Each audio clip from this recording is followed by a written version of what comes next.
5. Also, yearbook is going to be meeting for the first time tomorrow in the Mac Lab. So if you're interested in joining, please come. We're going to be talking about like what days we're going to be meeting, like what mornings work for everybody, and like what you can expect for the year. And yay, yeah, that. Film Club is having a second meeting tomorrow in Room 8, so if you're in Film Club or if you want to join, there's still time to join. So.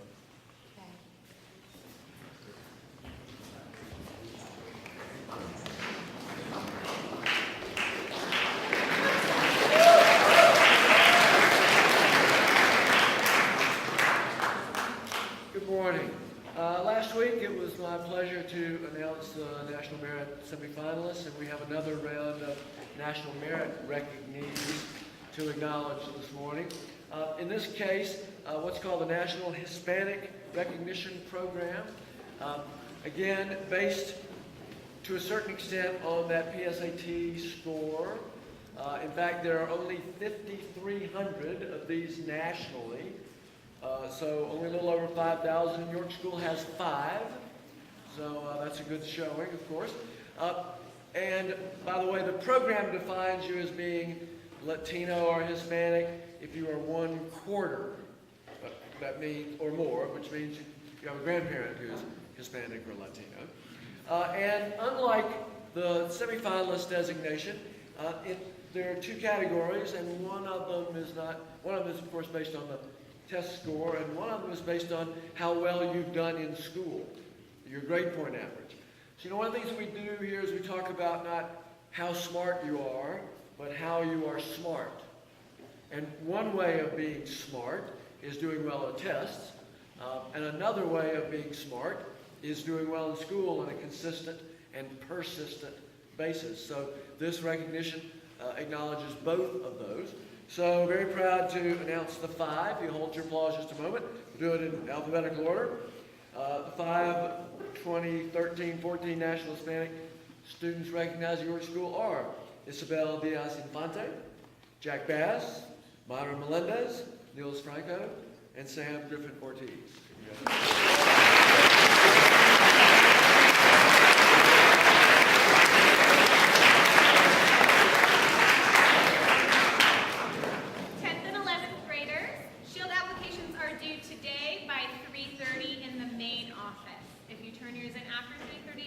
But we will not be able to accept it. So today, main office, 3:30. Thank you. A couple of weeks ago, I stood up here and I invited people to submit photographs that they felt reflected the York community. I think there was a little misunderstanding because the response I got was, I don't want to just go around taking pictures of happy Yorkies. Now, I appreciate that. But that's not really what I meant by York community or the climate. What do you think is a good pictorial representation of who we are as a school?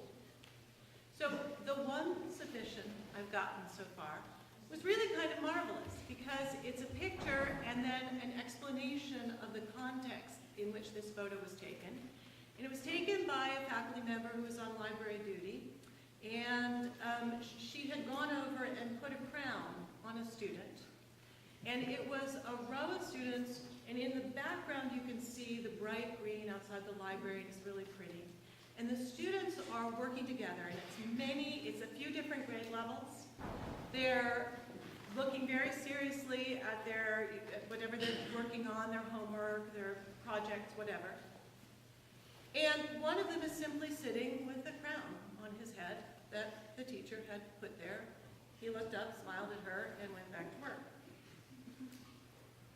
That says a lot to me about relationships between students and faculty, between the different grade levels, about the seriousness with which our students undertake their academics, the sort of friendly collegiality of the school, and the beautiful setting that we happen to be in.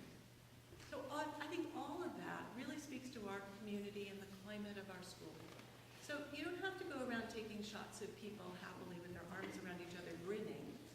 I'm really looking for what you honestly think represents the school. And sometimes that can be very positive, and sometimes maybe there are areas where we struggle that you'd like to see us improve at.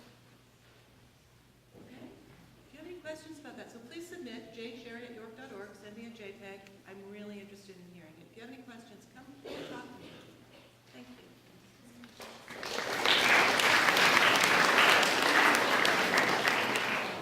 All right, guys, I will still accept some fall fair booth applications if you have them. We're meeting, the student council's meeting at lunch today. So get them to me before that time. And thanks for getting them in, by the way. We've got some good stuff. I noticed there's no pizza here, lacrosse team. Could really use some pizza. Where are you guys? Come and get one of these if you still haven't picked one up. I just want to get a nice variety of foods. Student council will determine if there's too many cupcakes for sale and let you know if maybe you have a second option. Also, this week, the library will be a drop-off point for books and other things for the Fall Fair book sale. So if you have fiction or nonfiction stuff that you want to clear out of your house that's not too dated, please bring it in and drop it off. It'll be in the downstairs part of the library, a place where you can donate them to the school and help make that a success. Thanks.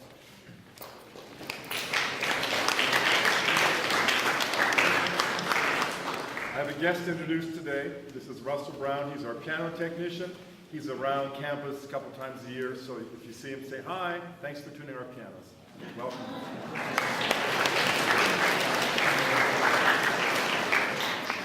And I want to quickly talk about courage. A lot of people think that courage is the equivalent of being fearless. And I'd like you to consider that almost the opposite is true. Not quite the opposite, but almost. I would like you to consider that real courage is a person who's courageous is one who puts himself in a vulnerable position in order to help others or to express him or herself.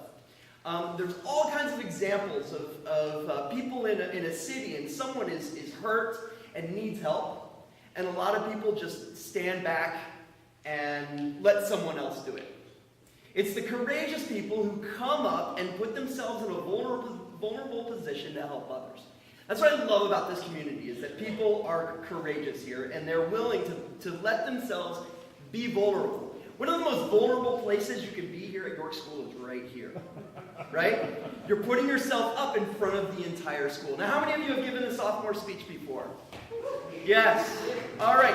The sophomore speeches for this year are about to begin, and I want you to consider how much courage it takes for these 10th graders to stand up here and deliver a speech, often a speech that really puts themselves in a vulnerable position and expresses their personal beliefs and their personal experiences.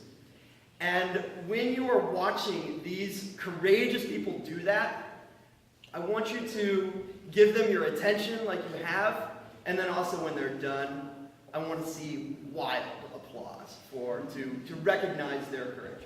So they're coming up soon. Get ready for them. Thanks.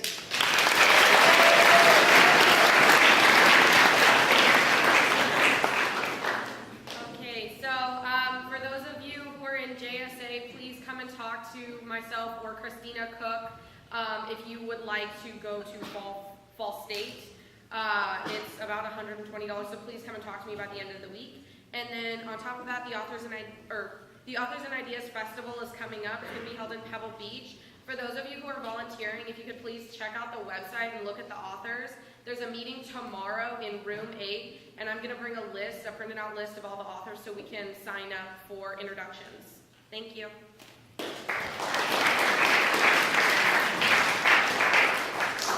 Cossacant, meeting tomorrow, Mac Lab, lunch, be there.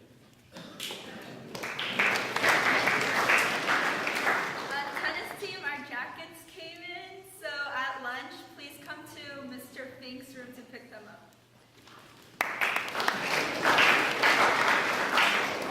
Hey guys, for those of you who don't know me, my name is Maris Welch. And I'm Austin. and we're reactivating, that's the word, our school's International Thespian Society troupe. And it's great. You do a bunch of stuff. This is acting, for those of you who didn't know. And near the end of the year, we go to the California State Thespian Conference, where you act with a bunch of other people. There's great workshops. There's hundreds of thousands of dollars of scholarship money just there. It's a great opportunity to make yourself seen and such. The International Thespian Society is a really, really great opportunity for high schoolers. It works on a point system. So to be inducted into your thespian troupe, you have to have a certain amount of points, which you can really easily get. And we'll explain that at the meeting, which is tomorrow at lunch in Mrs. Reese's room, probably. See you there. Yeah.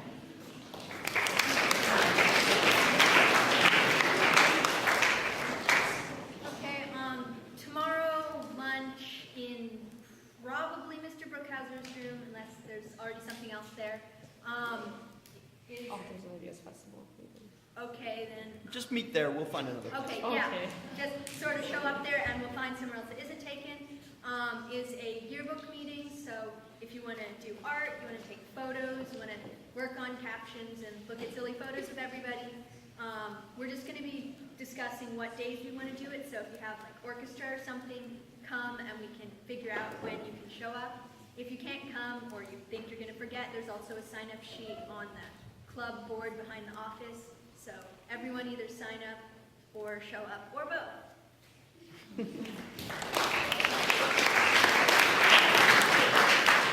scholarship winners, meet me outside for just a photo for